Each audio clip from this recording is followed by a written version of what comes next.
Mirë se vini në kanalin ton, mos harroni të bëni subscribe dhe të klikoni si përzdiles për të marrë njoftimet më të reja. Faleminderit!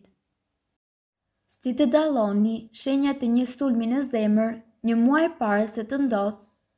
A i dini se shkaku kryesor i vdekjes së hershme në SBA janë sulmet në zemër? Mënyra e vështirë e jetës dhe ushqimi janë një kontribues i madh për këtë sëmundje. Këto janë simptomat që ju mund të keni një sulm në zemër në një muaj. Siguroni që ti merrni seriozisht këto shenja. Lodhje. Kur arteriet ngushtohen, zemra juaj merr shumë pak gjak. Kjo e bën që zemra të punojë me më shumë vështirësi se normalisht, duke ju shkaktuar lodhje dhe përgjumje. Gulqim. Nëse ju keni probleme të frymarrjes, është mirë që të konsultoheni me mjekun sa më shpejt që të jetë e mundur. Dobësi. Muskujt tuaj nuk janë duke marrë atë që ata kanë nevojë, dhe kjo mund të shkaktojë dobësi, marrje mendje dhe djersh të ftohta. Kjo është kërcënuese për jetën. Presioni i gjoksit. Nëse keni simptoma për fillimin e një sulmi në zemër, shanset janë që ju të përjetoni siklet në gjoksin tuaj. Dhimbjet do të rriten gradualisht derisa sulmi të ndodhë. Mënyra më e mirë për të parandaluar një sulm në zemër është duke vërejtur simptomat sa më herët. Simptomat e një sulmi në zemër mund të ndodhin edhe një muaj më parë, por shumë njerëz nuk i kushtojnë rëndësi. Burrat janë më të prirur për dhimbje gjoksi, ndërsa gratë shpesh përjetojnë vështirësi në frymarrje. Sëmundjet e zemrës janë shkaktari kryesor i vdekjes në botën e zhvilluar, ndërsa infarkti është fatal në 30% të rasteve. Shpesh ndodhin vdekje të papritura në javët pas stabilizimit të pacientit për shkak një sulmi në zemër. Tek infarkti ndodh dëmtimi i muskulit të zemrës, i cili krijon një shenjë të përhershme në këtë organ. Ajo pjesë e zemrës mund të bëhet e paqëndrueshme, duke prodhuar aritmi, të cilat mund të jenë të rrezikshme për jetën. Takikardi ventikulare dhe dridhje ventikulare. Për këto arsye, është rëndësishme që me kohë të vërehen shenjat e sulmit të afërt në zemër, për t'i parandaluar atë ose të paktën të minimizohet, dhe kështu të shpëtohet jeta e njeriut. Shumica e njerëzve që kanë përjetuar një sulm në zemër kanë simptomat deri një muaj para incidentit, por shumica e tyre nuk i kanë kushtuar vëmendje. Ndërsa meshkujt janë më të prirur për dhimbje gjoksi, gratë shpesh përjetojnë vështirësi në frymarrje. Deri 2/3 e rasteve kanë vënë re këtë parandalimit të zemrës. Gratë, rreth 70%, janë më të prirura për ndjenjen e lodhjes së fortë dhe afatgjat, madje edhe disa javë para sulmit. Nëse muskuli i zemrës nuk punon si duhet, kjo mund të shkaktojë ëndje të këmbët, prandaj edhe këtij simptomi duhet kushtuar vëmendje. Kushtojeni vëmendje këtyre 6 simptomave që mund të shfaqen deri një muaj përpara një sulmi në zemër. Lodhja. Nëse arteriet ngushtohen, zemra merr më pak gjak se sa është mësuar, pra punon shumë më vështirë. Kjo është arsye pse ju ndjeni të lodhur dhe të përgjumur gjatë gjithë kohës. Frymëmarrja e shkurtër. Nëse zemra merr pak gjak, kjo do të thotë se mushkrit marrin më pak oksigjen se normalisht. Nëse keni vështirësi në frymarrje, vizitoni një mjek sa më shpejt që të jetë e mundur, sepse kjo mund të tregojë se po i afroheni kohës për një sulm në zemër.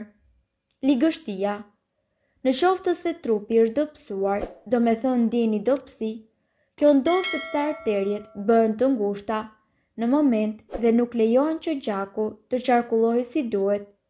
Atëherë muskujt nuk marrin atë që ka nevojë dhe mund të ndodhë që ju të rrëzoheni në moment. Marramendje dhe djersitje e ftohtë.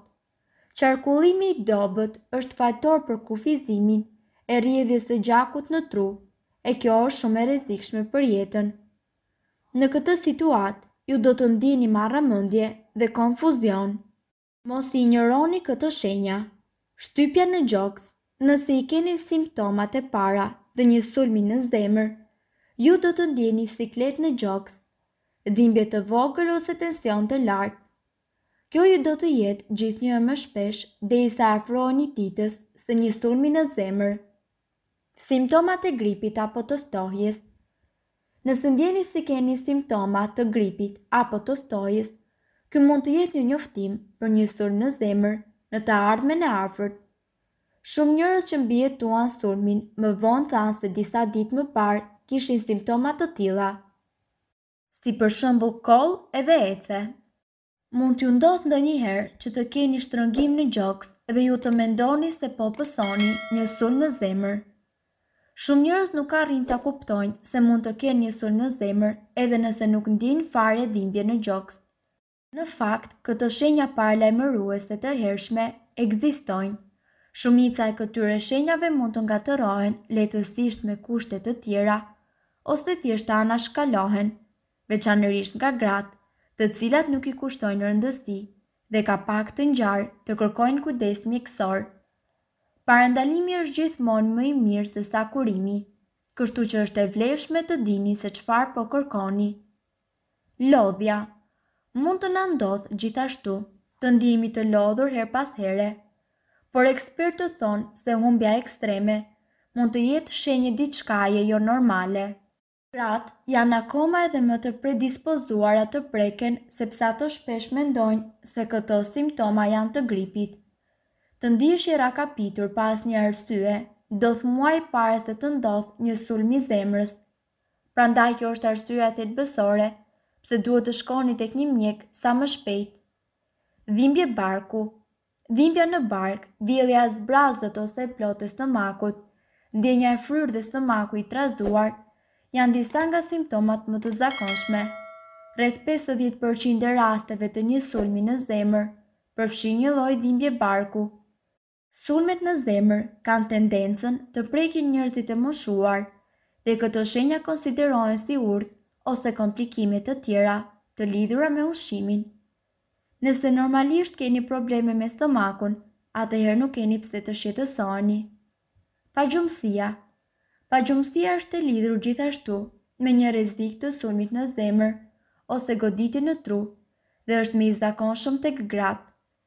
Simptomat përfshin vështirësi në fillimin e gjumit, vështirësi në mbajtjen e gjumit dhe zimin e hershëm të mëngjesit. Ekspertët kanë gjetur lidhje midis pagjumësisë dhe rrezikut të sulmit në zemër. Gulqim. Zemra pompon gjak në mënyrë që të mund të qarkullojë në indet tuaja dhe të marrë oksigjen në mushkërit tuaja. Nëse zemra juaj nuk mund të pompojë gjak në mënyrë të efektshme, shkakton probleme me frymarrjen dhe mund të çojë në një sulm zemre. Humbja e flokëve. Humbja e flokëve konsiderohet të jetë një tjetër tregues i dukshëm i rrezikut të zemrës. Ajo ka tendencë të prek më së shumti burrat mbi 50 vjeç, por disa gra gjithashtu mund të preken. Kushtojini vëmendje humbjes së flokëve mund t'ju sinalizojë për një rrezik. Rrahjet e parregullta të zemrës. Problemet e ritmit të zemrës, të njohura si aritmi, ndodhin kur impulset elektrike që koordinojnë rrahjet e zemrës tuaj nuk funksionojnë siç duhet. Rrahjet e zemrës mund të jenë të shpeshta, të ngadalta, ose edhe në mënyrë të çrregullt. Mund të ndihet si një zemër që fluturon ose vrapon dhe mund të shoqërohet me një sulm paniku. Kjo ndodh veçanërisht tek gratë. Disa njerëz raportojnë që rrahjet e parregullta të zemrës zgjasin 1 deri në 2 minuta. Nëse nuk zbehet, mund të ndjeni marramendje ose lodhje ekstreme. Nëse vuani nga këto simptoma, është rëndësishme të flisni menjëherë me një mjek ose të telefononi ambulancën. Nëse doni të dëgjoni video tona që ne postojmë çdo ditë, kliko subscribe. Ju ftojmë gjithashtu të bëni like në video tona nëse i keni dëgjuar dhe pëlqyer ato. Faleminderit që e pat videon ton. Shpërndani këtë video në profilin tuaj në mënyrë që të informohen edhe shokët tuaj.